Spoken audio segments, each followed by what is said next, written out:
happy to have you with us.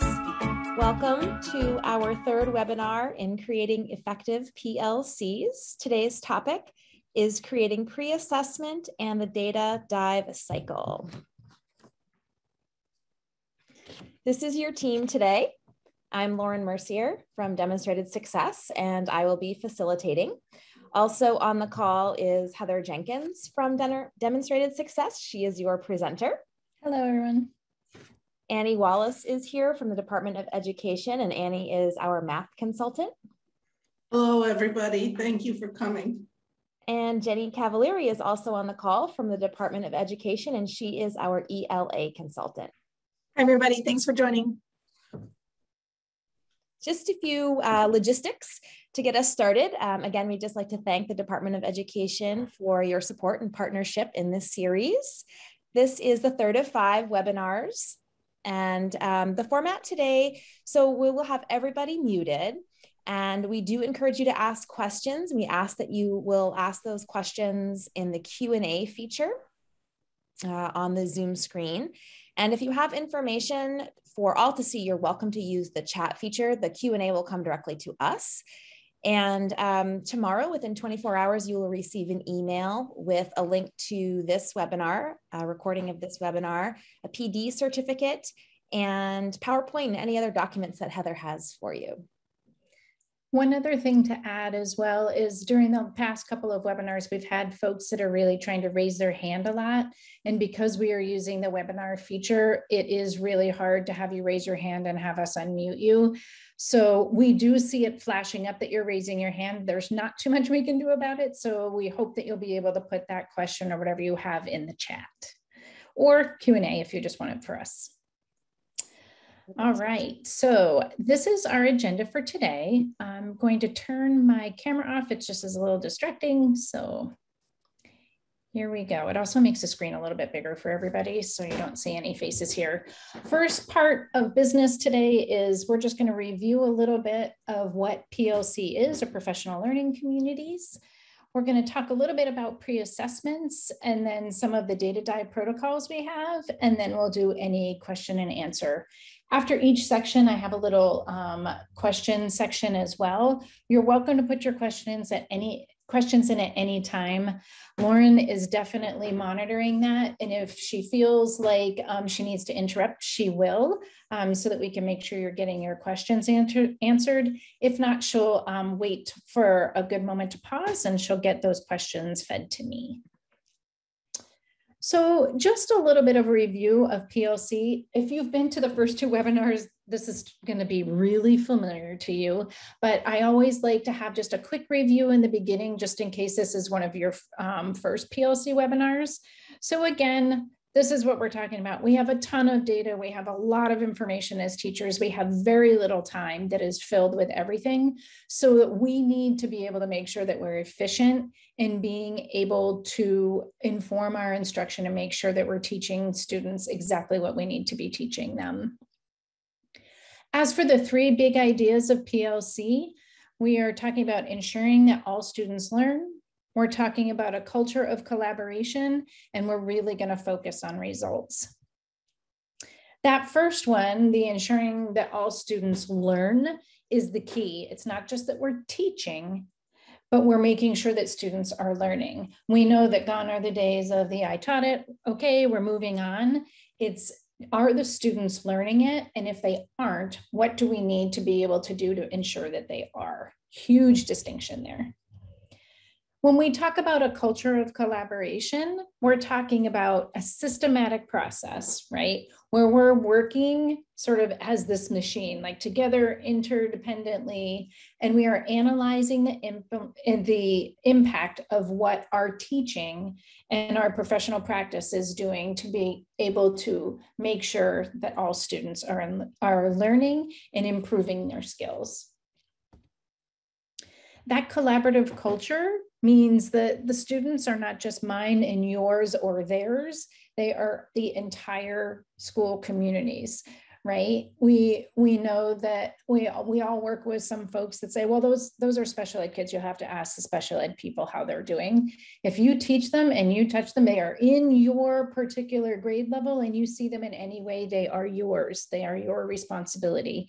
Just because of what they might be sort of, you know, if they're special ed or Title I or what have you, you're still their classroom teacher, and you need to make sure you're collaborating with all of those teachers to ensure that this child is getting everything they need. We're also talking about using our colleagues to be able to help us grow. You sort of check your ego at the door, right?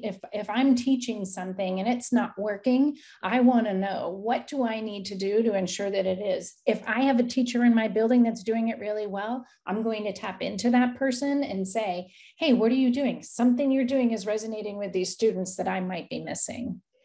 And then again, making sure that everybody is able to contribute to basically make sure that we have quality work, and that we're doing everything in our power to help students.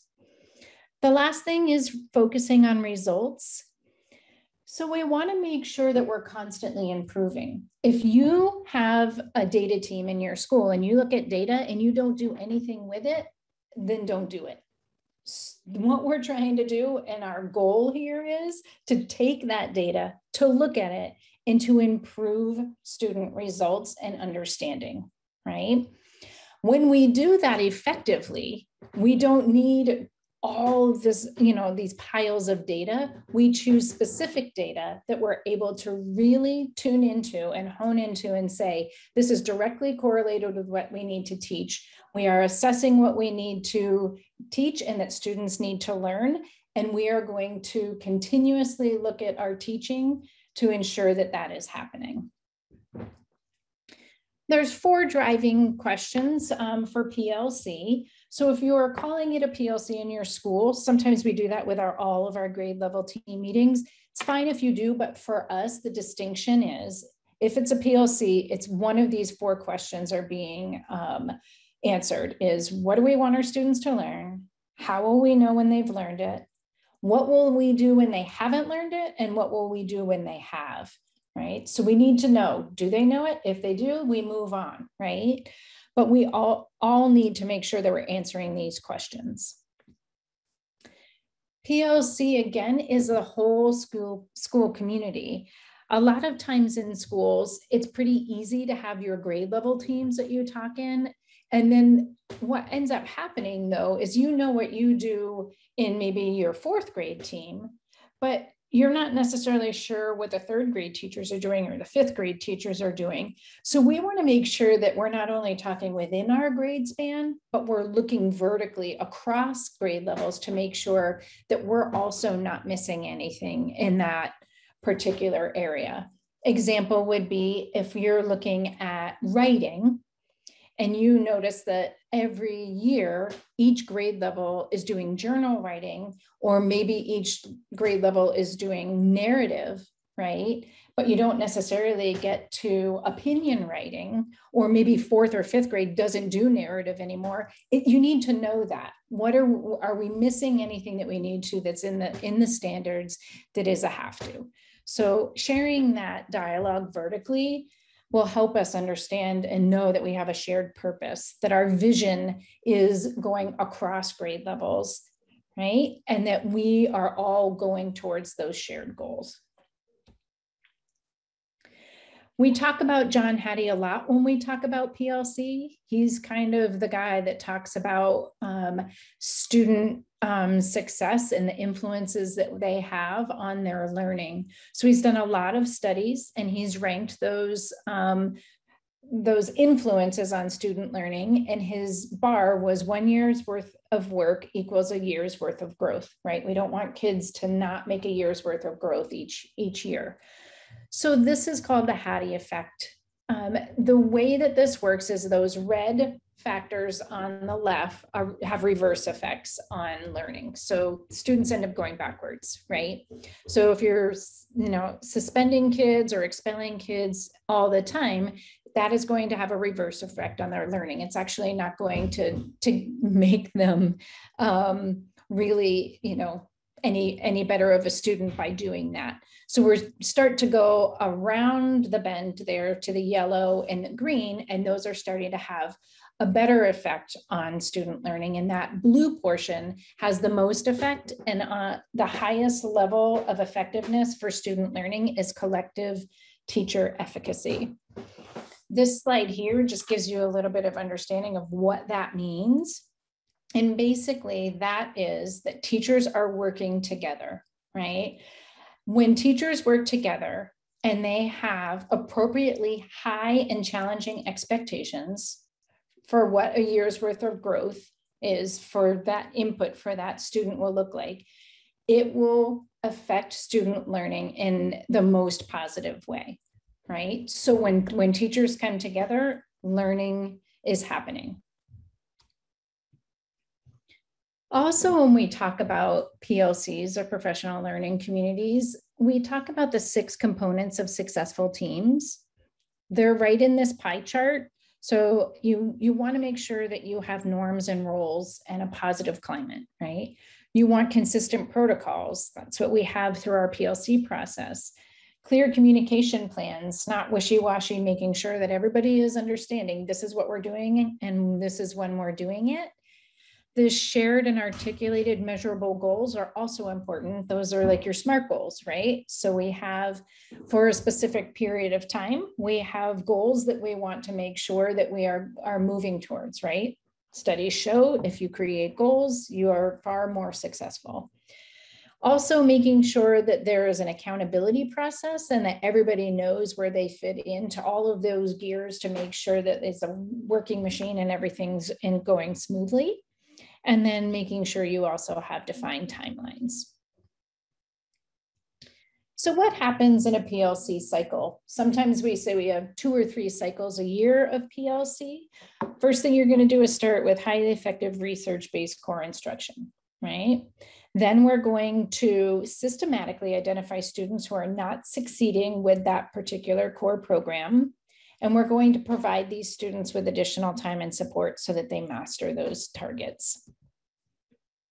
So this is a quick diagram, right? We're going to teach the new content. We're going to assess. We're going to review the data, and we're going to look at instruction. Are students ready to move on? If not, we're going to discuss instructional ideas. We're going to reteach differently, not the same thing. It didn't work the first time. You got to do it differently. Then you're going to reassess. You might, go on. Maybe they're ready to move on now. You're going to discuss other instructional ideas, extend, or teach new content. So it's this cycle that continues around and around. So in PLC meetings, you're going to identify some of those essential learning targets, right? What do we want our students to learn? We're going to create, find, and correct common data. Data is key. If there's no data, it does not end up being a PLC. We have to be looking at data. I know as teachers, we have really good gut instincts. We are really good at reading where our students are, but we're talking about data. We're going to review that data, and we're going to determine which students need reteaching or enrichment. We're going to discuss students, talk about instructional strategies, share new ideas, and plan for instruction. That happens over and over and over again, and then we're going to reflect, celebrate, and document.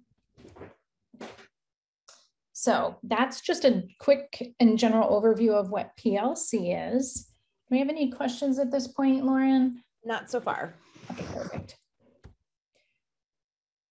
What I want to talk a lot about today are those pre-assessments and those data dive protocols. So when it comes to pre-assessments, we have a checklist. This is going to be one of the handouts that you will get. The whole PLC binder will be in your handouts. So any sort of document or template or protocol you may want will be right in that PLC binder. This is just one that I want to talk about today because we're talking about this checklist and where we are in it, and we're looking at that pre-assessment and data analysis phase at this point. So I kind of highlighted in red which area we are looking at right now. This is the pre-assessment information template. And it seems really easy. PLC the hard part is, looking at the data and changing your instruction and really meeting the needs of all students. None of these templates are rocket science, but they're really good to make sure that you keep together and have from year to year. So this pre-assessment information, the big part about this that I think you really want to make sure you're answering, and the question I like the most on this is, why are you choosing this assessment, right? A lot of times when people go through and they figure out a pre-assessment, they just use whatever they're used to using, right? It's in our program, so I'm going to use it, right? But when you start looking at why are you doing it, if your answer is because it's part of our program, I'm not sure that that's the answer that you necessarily want to have on here. I want you to really think about, well, what is this pre-assessment telling me? Why am I choosing it? And I want you to describe what that assessment is, because sometimes you realize this assessment isn't actually going to tell me what I need to know. So that particular question, why are you choosing it, while it seems simple, is maybe going to help shape whether you think it's a good pre-assessment or not. I would be remiss if I didn't just show you a note-taking template. Everything that has to do with PLCs has to do with documentation and making sure that everybody is on the same page and that communication is key. So you want to make sure that you're putting everything in some sort of note-taking template, so that if somebody misses something, if somebody's not sure, if somebody joins your team, they can always go back and see exactly what's happening in your team at any given time. So make sure you use any, this is just an example, but any note-taking template. When it comes to ideas for pre-assessments, there's some different options. You can use your specific program assessments. Like I was saying before, there may be some programs out there that have really good pre-assessments, and they are exactly capturing what you would like to be able to capture when it comes to data and being able to inform your instructions. So there's a lot of programs out there that have great pre-assessments, or it may be that it's the unit assessment, but you give it as a pre and a post assessment. So they don't always have what's called a pre-assessment, but you can use your program assessments if you feel like that they are really working. I have used a lot of different programs out there, and they are not all created equal. I will say that for sure. With some programs, I had to completely recreate an assessment, and with others, the assessments were great. So you just have to really be careful in looking at what your assessment is really assessing. You can use nationally normed assessments, right? There's a lot of people who use iReady, or you might use Dibbles, or you might use NIWA or STAR. So some of the assessments that you're going to be doing might be nationally normed assessments. I'm not sure that they would really qualify as a pre-assessment, but it is an option. A lot of people use teacher-created assessments for pre-assessments. What ends up happening is a lot of folks will take what their end of unit assessment is, and they'll create a very similar assessment for a pre-assessment. You can look up different questions in different areas. We're going to talk about teacher-created assessments a little bit this afternoon, so we'll go into that in a little bit more detail in just a bit. You also have, for grades 3 through 8, you have the New Hampshire SAS Modular Assessments. I'll talk a little bit about those too and give you a little bit more detail on those if you're not already aware of those. But this is one note that I want to make sure that you're understanding, is that the pre-assessments should match the post-assessments. They should be apples to apples. If it's not the exact same assessment, it should be very, very similar. If not, it's not going to be assessing the same thing. So you want to just make sure that as you're thinking about your pre-assessments, you're thinking about your end of unit. What do you want students to know at the end? And that's what you're also assessing them on before you're actually teaching it as a pre-assessment. People always come back and say, oh my gosh, my pre-assessment data is terrible. My students did not do very well on it, and I'm really worried. Well, They shouldn't really. Nobody should be acing a pre-assessment, right? This is a pre-assessment. What do I need to do? Where are kids at before I'm really teaching this particular unit? So know that most likely your kids are not going to do super great on a pre-assessment. Sometimes they do, and that's really good to know because you don't want to spend all of your time teaching concepts that these kids already know. So this is a where are they at? Here's how I can inform my instruction for the next 6 to 8 weeks. Some helpful hints for pre-assessments. Obviously, you want your pre-assessment to directly align to standards, right? And you want to be able to have it inform you when you're preparing to teach, right? So what standards are you going to be covering over the next few weeks, and make sure that that pre-assessment aligns to those. Again, same thing with the questions. You want the questions to align to that so that you're able to fill in any gaps related to your grade level standards, right? As you're doing this, you're then it will help you show areas of strength maybe that students already have and areas that are going to be in need of improvement. Again, pre-assessments tend to be lots of areas in need of improvement. So don't worry too much about that. Just make sure you're aligning the questions to specific standards. When you're creating your spreadsheets, I'm going to show you a little bit of what I mean with this next bullet here, and in a couple of slides going forward. But a lot of times we create a spreadsheet, and it's really helpful to put a little bit of the question in on that spreadsheet so that you can refresh your memory about which question you're talking about, and you don't always have to have the assessment right next to you to know what the questions were. It's just a little tip. I've started to do that in many of my spreadsheets, and it's been really helpful. And then make sure also on those spreadsheets, we put a little bit of the question on there, but also align each question to a specific standard so that you know which standards you're covering with which questions. It really helps to make sure that you are covering all of your standards. And so you wanna have that on your spreadsheets. And then this second one, this is what I find a lot when I help people capture their data. If a question says something like draw an answer, right?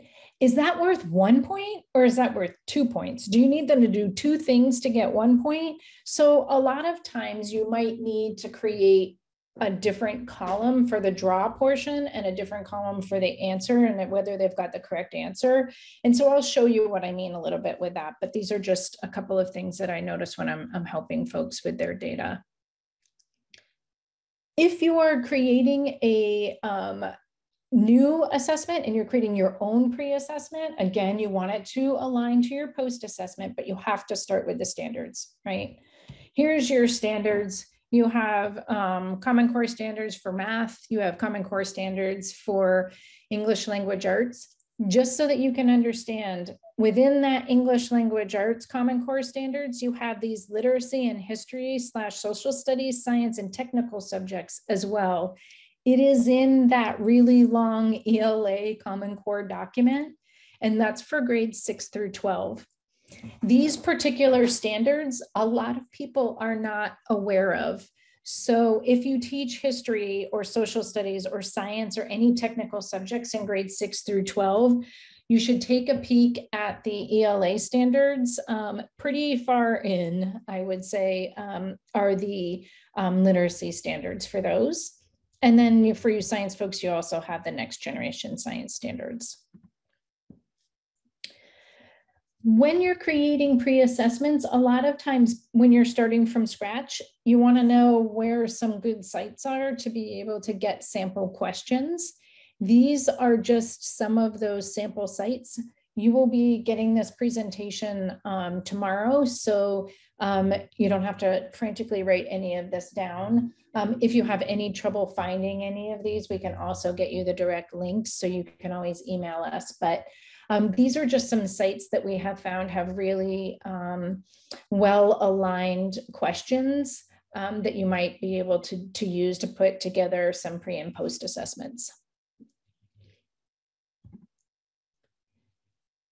Here's some other tips. As you are figuring out questions, if you're creating new pre-assessments, I always like to make sure that I am aligning those questions and thinking really deeply about which questions I use. So these are some of the questions that we came up with to have you be thinking about when you are creating a pre-assessment. Again, you don't have to create pre-assessments, but if you are, you want to know, is the item rigorous? Does it assess the entire standard? Sometimes we're looking at, it's only assessing a little part of the standard. And each time I ask this, it's that same little part and I never get to the whole standard. So you want to make sure that you are creating questions that are covering a whole standard. And then I like this next question. Does the item assess the standard in a different way than you usually teach, right? Does it help you see the standard in a new way? Because anytime we can find questions that do that, it's going to help our students, right? When we're talking also, we really need to start thinking if there's any obvious bias in the question. It seems really easy, but there are times where I'm working with specific populations of students and you don't realize that their maybe understanding or their knowledge might be a little bit more limited. So you want to make sure that there's nothing in the question that is going to confuse them or trip them up. Is the question or item single or multi-step? Multi-step does not necessarily mean harder. So just keep that in mind, but you do want to have questions that have more than one step. And what is the language complexity of the item, right? Especially for English language learners, is it something that they're going to be able to really tap into? And the other portion that is kind of embedded in a lot of these questions is you want to really look at the depth of knowledge needed to be able to answer the question and make sure that you are using all sorts of questions that relate to different depth of knowledge, right? Your assessments don't all need to be a DOK3, or you don't have to have everything be project-based because those depth of knowledge 1 and 2 questions, they need to be able to answer those to be able to do depth of knowledge 3 and 4. So just make sure you have a variety of depth of knowledge questions on your assessments as well. So here is what I have. This is just a spreadsheet that I created. So you have your assessment now. We've got all our questions and everything. And here is a spreadsheet that I have. So this is an example. This is Eureka Math, Engage New York. And so I want you to take a peek specifically at the spreadsheet here. This is what I was talking about with how many points is a question worth, right? Or do you need to know which portions of a question that students might not be getting correct? So I have one question here and it says, Sarah says the rectangle on the left has the same area as the sum of the 2 on the right. Pam says they do not have the same areas. Who is correct? So first question, who's correct? And then it says explain using numbers, pictures, and words. So you might say, I need them to do all 3 of those things to be able to get anything, any part of that correct. But here, this particular site that I was working with said, I actually want to be able to know which part of this they're missing. So this particular question had 4 parts on the spreadsheet. So it's not a have to, but I find a lot of times, even when I was correcting some of my stuff in my own classroom, I would say, all right, yep, that person got it wrong, but what did they get wrong? Because the question was asking them to do a lot. So if it's asking them to do a lot, think about if it needs to be different sections on your spreadsheet. This is another one that has to do with writing. So what we have here is we have all the different portions of our rubric. So our rubric was here. This is the particular writing rubric that I was going off of. I created the spreadsheet to go with it. And then I also put in what the on-demand prompt was that they used. So I collect all of this information and this would all go into my binder so that I know this is the prompt I used, here's the rubric I used, and here's the spreadsheet. For the New Hampshire SAS Modular Assessments, again, grades 3 through 8, right? These are directly correlated with the summative assessments, but they're periodic, they're shorter, right? And they're for grades 3 through 8 ELA and math. They have grades 5, 8, and 11 science, but grades basically 3 through 11 can use the science modulars, even though they're listed in a specific grade level. They're great because all students get the same questions. Questions are directly based on the Common Core and are related to the summatives.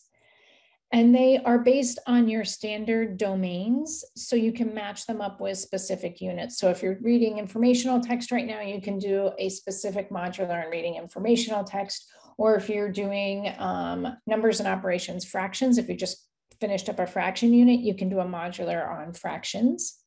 They're free. You can administer them anytime throughout the year, and they're graded for you. And you can administer them at your current grade level or whatever is appropriate for your students.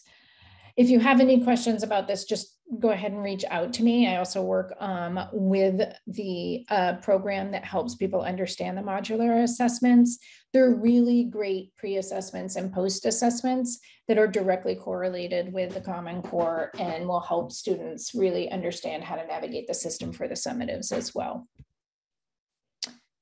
For the modular assessments for ELA, these are your, what we call domains or reporting categories for ELA. These are your reporting categories for math. So you can see there are some times that like geometry, statistics, and probability, that's more than one domain together. And same here, measurement data and geometry are in one reporting category. Again, directly correlated with the Common Core. And then for science, here are your grade 5, but there's grades 3 and 4 in here as well. So the 3- means that it's a 3rd grade topic, the 4- is 4th grade, and the 5- is 5th grade. These are all set up in the 5th grade area, but you can administer them at 3rd and 4th grade. These are the middle school ones. So grades 6, 7, and 8 can administer these, even though they're listed under the 8th grade modulars. And the same thing for grade 11, grades 9 and 10 and 11 can also use these science modulars. They're right underneath. I just wanted to give you a little quick information. If you go to the Cambium New Hampshire SAS website under test administration, this is where I just wanted to show you a little bit about what the report looks like. This is one that I formatted that is a reading literature, and it comes out with all your students. I added in that correct answer frequency in their general score, but it is already in there. You don't have to enter anything into a spreadsheet. Any questions, Lauren? So Dawn just had a question.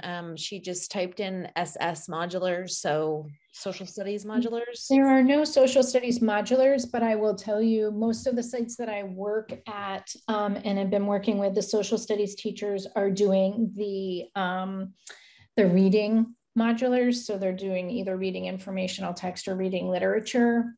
We have talked to Cambium and given them the feedback that we would love some of those modulars to be content related to social studies. So far not so good, but we are definitely continuing to give that feedback because it would be great for them to be at least related to the social studies content at a specific grade level. But most of the time they use the reading literature, reading informational text. Thanks, Heather. There's no other questions at this time. Okay. Moving on here to the data dive protocols. When we're talking about looking at data, we are very systematic with the way that we look at data. And this is the graphic of the protocol that we follow. The first phase is predicting.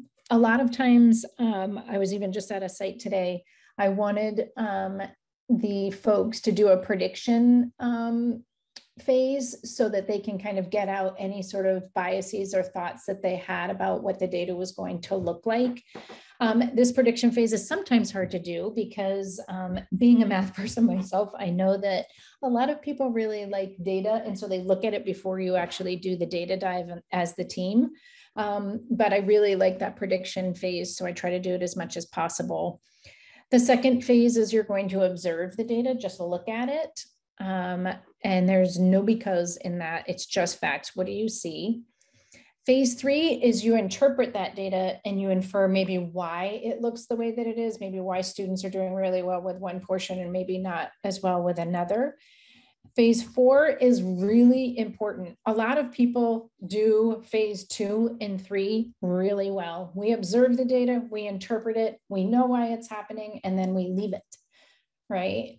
What we want to make sure that we're doing is spending a lot of time in phase 4, which is that implications for practice. What are we going to do about it? That's the big part. So we're going to focus a lot on that when we do our data dives. And then that phase 5 is a reflection. How are we doing? What could we do better? A lot of times it's also where we come up with maybe some goals. So, and then we just kind of do it all again. So I wanted to break down each one of these and talk about what's done in each phase. With the data dive protocol, we have this, what's called a data dive short form. There's also a long form, just so you know, it will be in the handouts for tomorrow. And for each phase, there's like a page or so that gives you sort of, here are the steps to doing this particular phase of each of that protocol. So there is a step-by-step long form, but this is the short form that I use whenever I do a data dive with folks, because it has each phase of it. It does not have phase 5 on it, but we did put the goal for the cycle down underneath. So I refer to this all the time. As you can see, there's a certain number of minutes attached to each one. One thing that I want to point out that's really hard to do, but really effective when you can do it, is this, for predicting that a total of 5 minutes is used. 2 minutes is done alone, which means silent, right? Whenever I'm working with folks, this is the time where, I'm making sure that people are just working on their own. And this is a time where I will say, shh, if you are talking with other people, because what I find is during that silent portion, each phase has a silent portion. I find the most amount of insight comes during that silent portion, because you aren't listening to anybody else. You are just doing what is in, looking at things in your own way. And it just gives you a little bit of think time before you just start jumping in. I am the person that is the jumper inner when I'm in meetings. I see things with data. I have a very hard time with, that sort of silence and that pause. And so this makes people like me pause, really think about it, and let others gather their thoughts so that we can have a really thoughtful conversation about it. So those minutes that you have that are alone are really essential. So getting into phase 1 and predictions, this is where we're going to get any of those preconceived notions or assumptions about the data and what it's going to show you out on the table, right? So it's really important to kind of get that out there so that it's not the elephant in the room of what you feel like is going to happen or what you're going to see, but it also gets you into understanding what you hope to learn about the data. So it's really helpful. So this is that little, I put a little graphic of that phase 1 of that data dive short form. I hope to learn and I'm expecting to see. What you want to make sure of is that everybody at the table, you get as many people as you can in that PLC meeting. The more people you can get, the better. If it's just 1 or 2 people and that's all you can get, you at least have 2 people looking at it. Even if you're a teeny tiny school, you need somebody else, whether they're in your grade level or not, looking at the data. It is not effective to just look at it by yourself. You need other people's points of views if you can get it. I know that it's really hard right now, but being an island is not really nearly as effective as just at least having one other person in with you. So this is the phase one. You want also make sure that everybody knows what in the world they're talking about for data. I've been in a lot of meetings where we've been starting and then somebody who's a specialist or something comes in and they sit down and we start doing predictions and they're thinking like, what are we looking at? I don't even know what the data is. So you need to at least make sure that people are aware of what data they're looking at.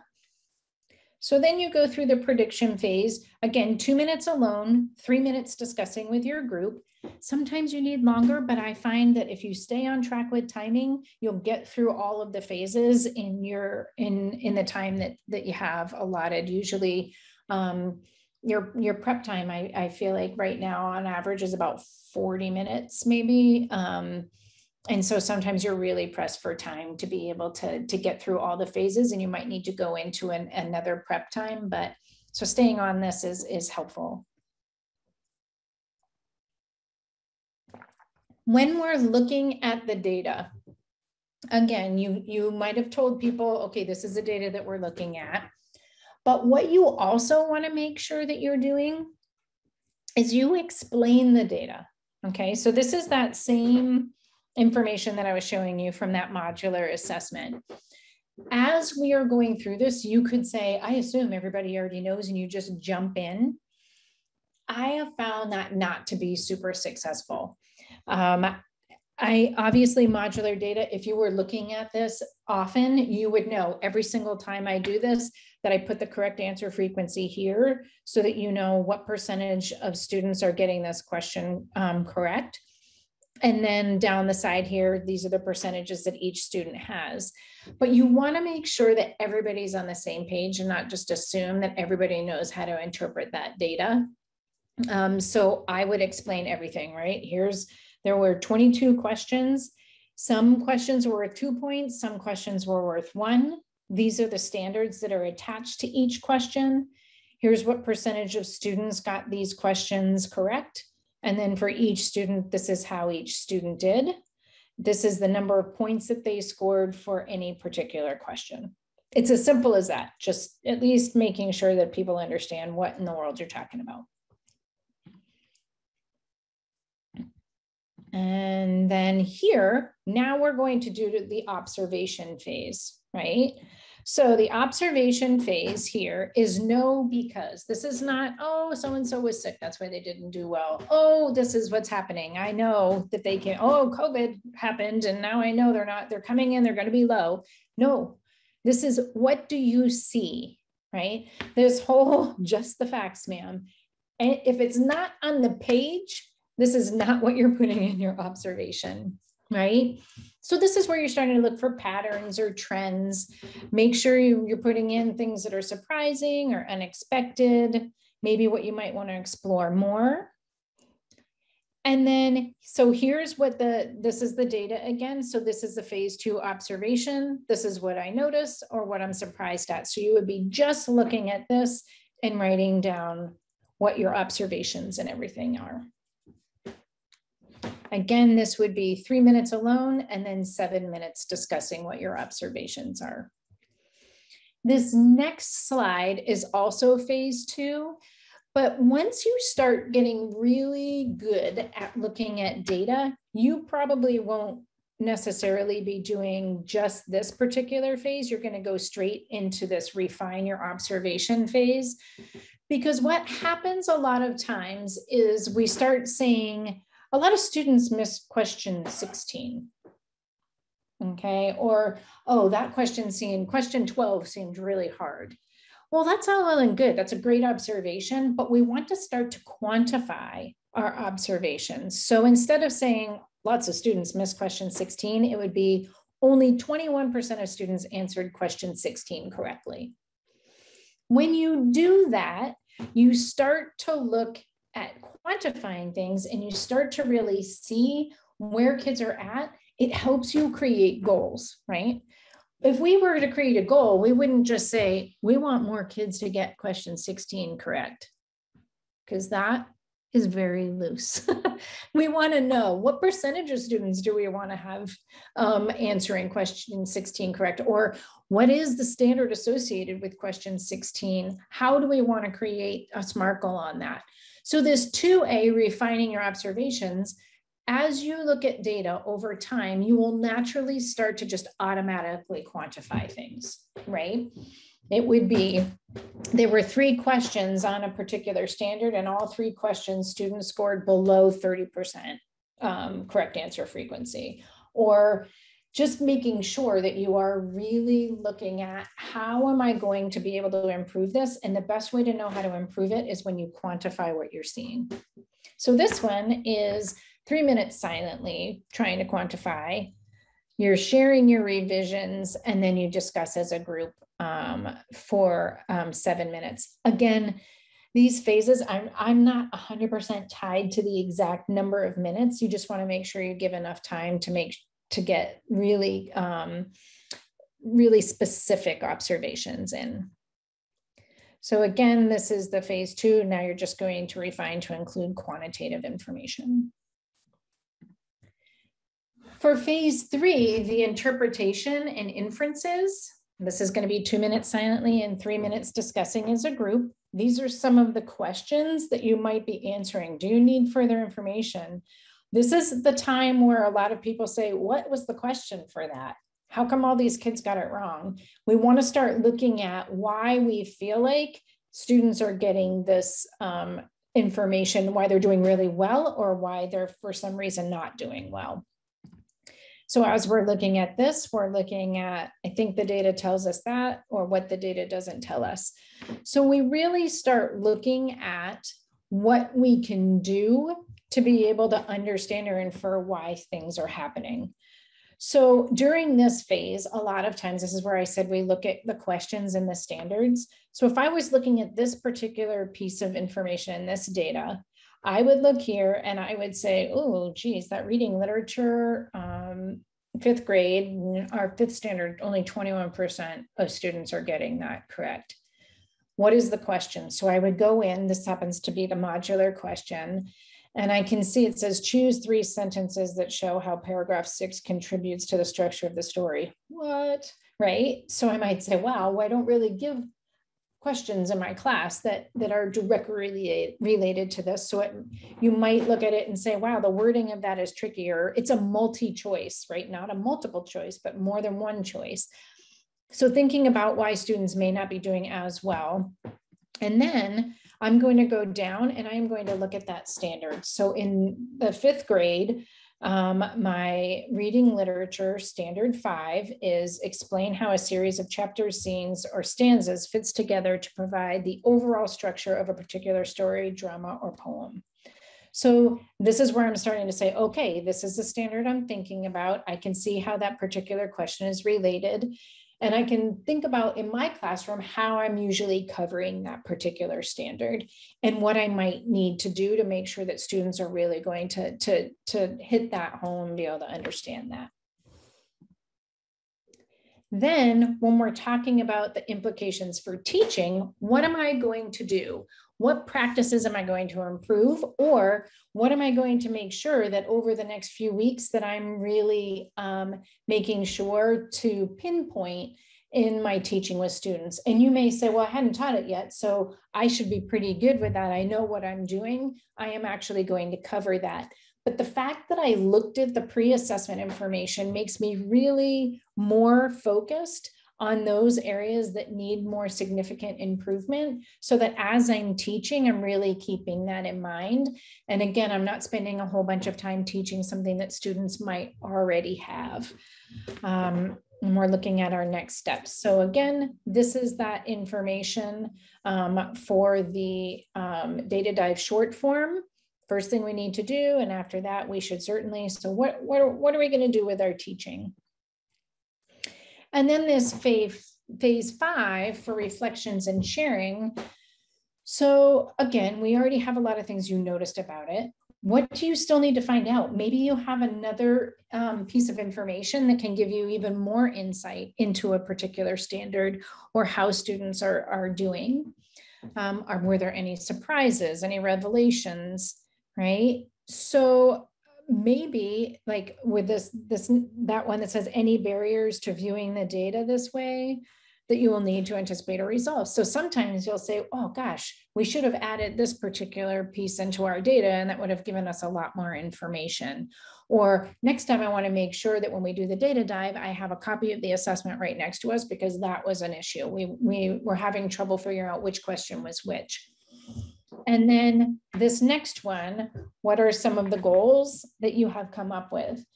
During the last webinar that we had, we talked about creating SMART goals. So I just want to make sure that you understand how the SMART goals sort of fits into this pre-assessment and the use of the pre-assessments and how you can do a cycle SMART goal. So I just want to run through that really quickly.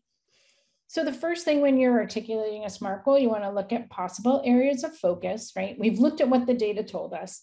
So let's look at all of this and figure out where do we need to focus. I tend to focus on correct answer frequency and looking at where students overall are not doing very well. In a site that I was at today, we also looked at, for a separate reason, we looked at, we sorted this by the students who scored the lowest to the highest. And they knew that those lower scoring students, they would probably have in a small intervention group as well. So you can look at it in different ways. Right now, I'm just going to go across the top here. And I'm looking at, these are two questions where students did not necessarily score very well, and they're both related to the same standard. So I want to look at a possible area of focus here. So again, I go to the standards, right? I could also look at the questions again and say, okay, remind me, what are these types of questions? And I'm looking at that particular standard so that I know that I can focus on that. There are also a couple of schools of thought here too. I can focus on one particular standard, or I could focus on, right now I know this is a problem, but I could focus in general on craft and structure and hit all of these standards really well over the next few weeks to make sure that everything is feeding into getting students to be able to score even higher on this whole particular cluster of standards. So you don't have to look at one particular standard.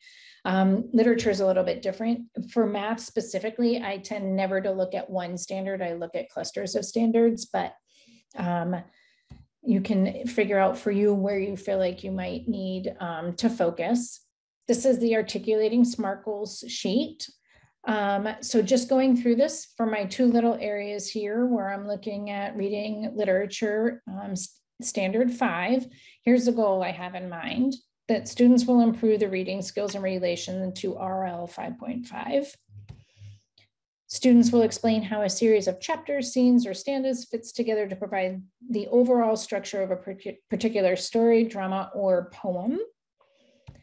And then how will I measure this? So I'm going to include these types of scenarios in our direct teaching. We're going to create exit tickets related to this skill, and we're going to retake the New Hampshire SAS Modular Assessment. Is it achievable? If you've been to any of my workshops or webinars, the answer to this is always yes, of course. And then is it relevant? Yes, it's a major Common Core reading standard that our students need to be successful with. And when am I going to do this? Well, if I've looked at my pre-assessment now, I'm going to look by the end of January 2022.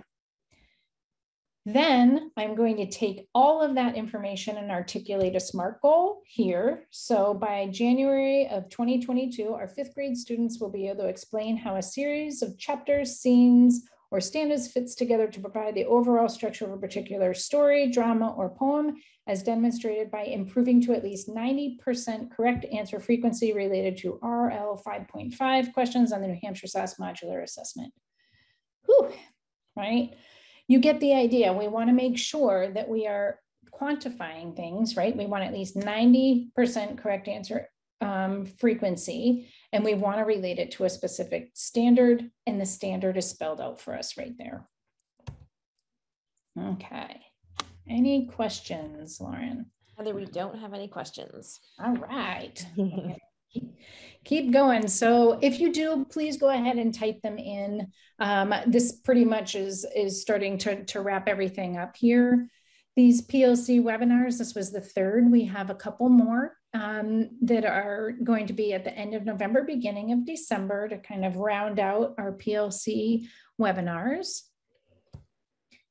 Again, we want your feedback. We will have a survey. It will pop up as soon as you close out of this Zoom session. It's 4 questions. We really want to know if the information we're providing you with is helpful, or if we need to include anything else. And here's us. Again, I'm Heather Jenkins. We have Lauren Mercier also from Demonstrated Success, and then Annie Wallace is your math person from the DOE, and Jennifer Cavallari is your ELA person. I can see there's a question. Yeah, Heather, do you just want to, you can answer that if there's a preferred way, but just we had this question before in terms of getting access to the first 2 webinars and the supplemental materials that go along with that. Yes, so the videos are up on, if you go on to YouTube and you type in Demonstrated Success, the first 2 PLC webinars that are recorded are there. In addition, the New Hampshire Department of Education has put the webinars up on their website. We send them the link to the video, so they're able to, you're able to see those off of the DOE site as well. If you are looking for some of the handouts from those 2 webinars, I tried to, in every one of the webinars, I have the whole PLC binder. So that is in the handouts for this one. But if you're looking for the actual PowerPoints and all of that, you can just email me and I can get you, Elizabeth Dion at our office at Demonstrated Success sends out all the emails that go out afterwards. I can have her send you the links to those particular folders as well if you want to see all the supplemental documentation for those. Thanks, Heather. Doesn't look like there's any other questions coming in. Okay. Well, we'll sign off for now. I will stay on for another little bit of time just in case anything comes in. And other than that, thanks so much. We know your time's valuable, so we appreciate you taking time out this afternoon.